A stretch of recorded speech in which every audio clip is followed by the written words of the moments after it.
CM Revanth రెడ్డికి సవాల్ విసిరారు మాజీ మంత్రి హరీష్ రావు. రంగనాయక సాగర్ దగ్గర ఇరిగేషన్ భూములు తీసుకున్నానని ఆరోపిస్తున్నారు. కావాలంటే రండి కలిసి భూమిని కొలుద్దామంటూ ఛాలెంజ్ చేశారు.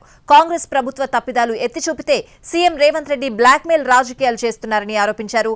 కబ్జాలు చరిత్ర రేవంత్ రెడ్డిదే అని ఆయన అన్నారు. Chandigarh, Coimbatore, NCR and Bangalore, Jaipur, Ahmedabad, Raipur and Hyderabad. We've been here, we've been there. Vekas been just everywhere. ప్రభుత్వంలోకి వచ్చినాక 42 మంది పిల్లలు చనిపోయారని చెప్పి నీ ప్రభుత్వ తప్పిదాలను ఎత్తి చూపితే బ్లాక్మెయిల్ రాజకీయాలకు రేవంత్ రెడ్డి పాల్పడతా ఉన్నాడు. నన్ను పట్టుకొని రంగనాయక సాగర్ దగ్గర ఇరిగేషన్ భూములు నువ్వు తీసుకున్నావని చెప్పి మాట్లాడినాడు. అటువంటి అలవాట్లు నీకుంటాయి.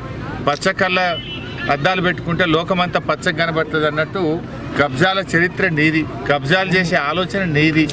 నేను రైతుల దగ్గర భూమి తీసుకున్న రైతులు వాళ్ళ పట్టా పాస్ పుస్తకాలు వాళ్ళ దగ్గర తీసుకొని మేము ధరణి ద్వారా రిజిస్ట్రేషన్ ఆఫీస్కు వెళ్ళి పట్టా భూమిని రైతుల దగ్గర 13 ఎకరాలు కొనుక్కోవడం జరిగింది. అంతే తప్ప ఒక్క గుంట కానీ ఒక ఎకరం కానీ నేను ఇరిగేషన్ భూమి కానీ ప్రభుత్వ భూమి కానీ తీసుకోలేదు. తీసుకునే ఆలోచనే మాకు ఉండదు. మా చరిత్రలోనే మాకు అవకాశమే ఉండదు. ఈరోజు నేను రైతులు ఏ భూమి అయితే అమ్మారో, రైతులు ఏ మోకా అయితే చూపించారో దాని ప్రకారంగా నేను కబ్జాలో ఉన్న ఒక్క గుంట కూడా నేను ఎక్కువలేను. రా నువ్వేరా, ఐ వెల్కమ్ యూ. నీ సమక్షంలో నేను కూడా ఉంటే ఇద్దరం కలిసి కొలిపిద్దాందా, ఎప్పుడు వస్తావో రా.